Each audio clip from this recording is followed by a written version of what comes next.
পৃথিবীতে আত্মীয়স্বজন বলতে কিছুই হয় না, স্বার্থ আর অর্থ ছাড়া কেউ কখনো ঘুরেও তাকাবে না আপনার দিকে।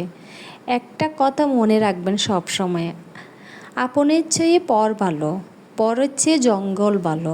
আত্মীয় স্বজন হলো বহুরূপী, তাদের থেকে দূরে থাকা মঙ্গল। এই যে আজকে শুক্রবারের রান্নাটা আপনাদেরকে ভিডিওটা দেখাচ্ছি। শুক্রবারে গ্যাস ছিল না, তরকারির আইটেমগুলো করতে অনেক সময় লাগবে, যার কারণে প্রথমবার আমি সিদ্ধ চাল দিয়ে মুরগি দিয়ে বিরিয়ানি রান্না করতেছিলাম। পৃথিবীতে সবচেয়ে সহজ রান্না মনে হয় বিরিয়ানি। চাল, ডাল, তেল, সবজি সব সাথে একসাথে মিক্স করে রান্না করার নামই বিরিয়ানি। আর 2-3টা আইটেম রান্না করতে হয় না। এমনি যদি সাদা ভাত রান্না করি, শাক রান্না করো, ডাল রান্না করো, মাছ ভাজি করো, মাংস করো, অনেক ঝামেলা। তার উপর তো গ্যাস যায় আসে।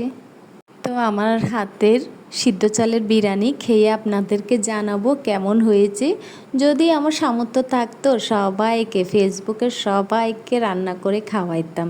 ওটার জন্য কিচ্ছু মনে করিয়েন না। সবসময় আমার সাথে থাকবেন, পাশে থাকবেন, সুন্দর সুন্দর কমেন্ট করবেন, আর আমার ভিডিওগুলো যদি ভালো লাগে শেয়ার করবেন। আল্লাহ হাফেজ।